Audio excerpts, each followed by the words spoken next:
Okay, yeah guys, getting some box breathing on the go.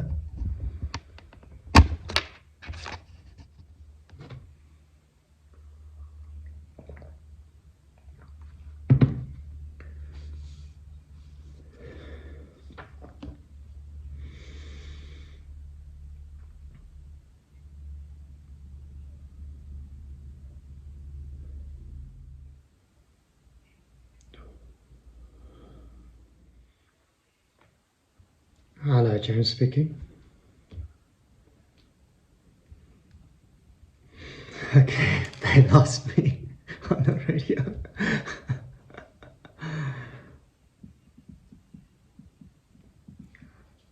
Hello, James speaking. Hi there, good morning. I'm doing well, and with you?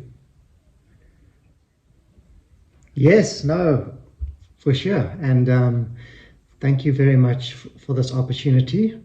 I really hope that this segment will help some of your listeners who are maybe battling with a stutter.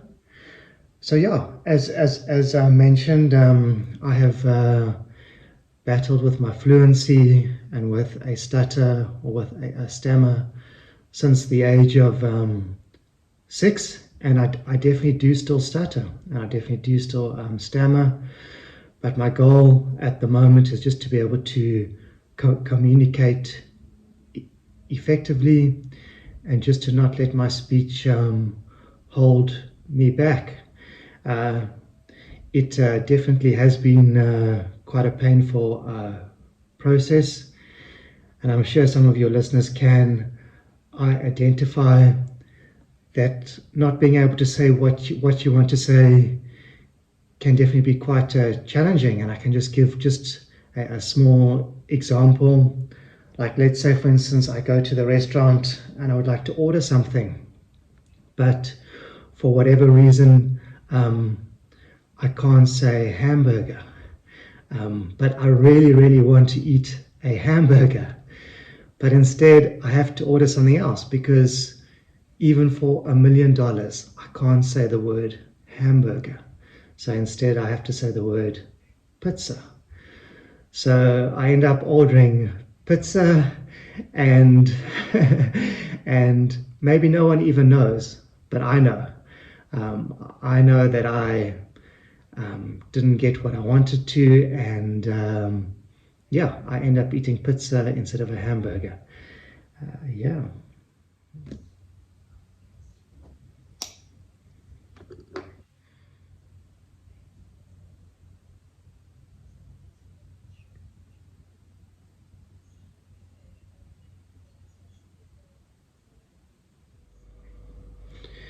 Yes, that is quite a good question. So it is something that my parents picked up on, and then they started me in speech therapy also from about the age of 6. I only realized that I had the formal name of being a person who stutters probably when I was 10 or 12.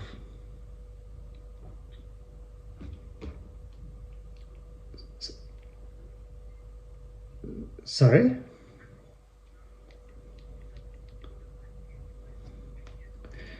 Is it okay? Is it okay now?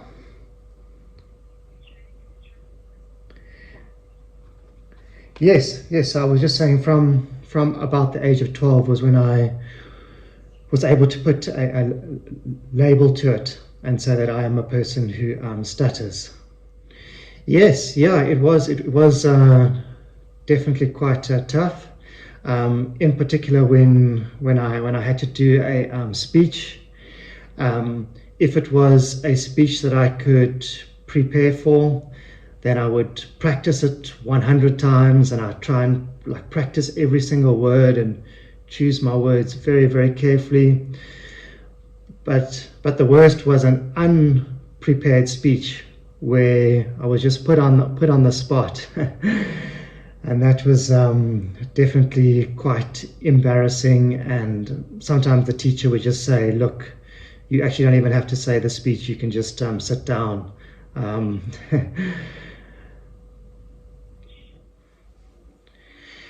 So yeah, I would say that in my experience, there definitely isn't a cure, and I definitely do stutter from time to time. So, for example, I was on a business call for a work actually on Friday, and my speech wasn't in a good place, and I was even stuttering on people's names, and I was quite disfluent.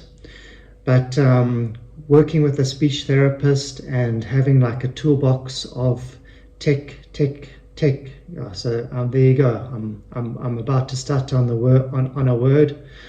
So I'm just going to use something called a soft contact, and I'm just going to say a toolbox of techniques. And I was able to get through that block. Then I'm able to communicate effectively most of the time and be able to get through the words that I need to, and also not avoid words. But it has been a long journey, definitely been a very, very long journey. Yes, so it definitely is on nerves.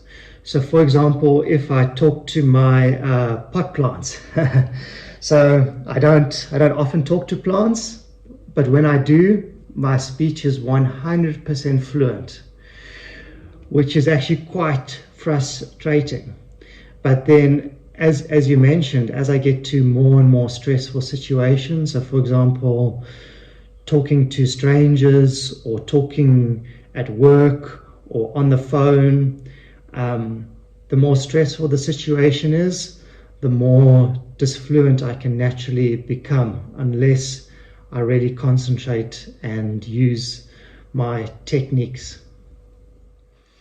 Yeah, that is a good question. I would say to try and put the other person at ease, and maybe you could say something like, there is no rush.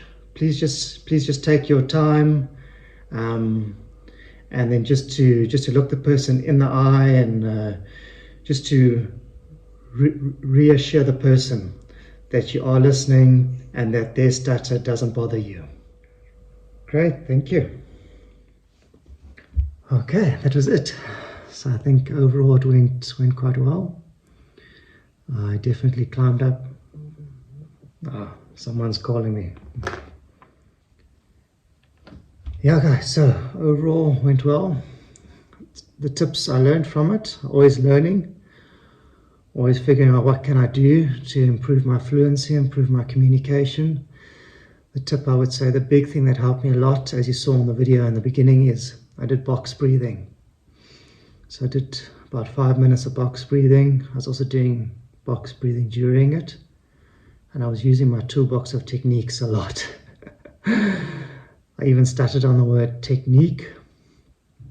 I was able to pause, do a soft contact. I was able to go technique. So that really helped me. And then what also really helped me was that I owned up.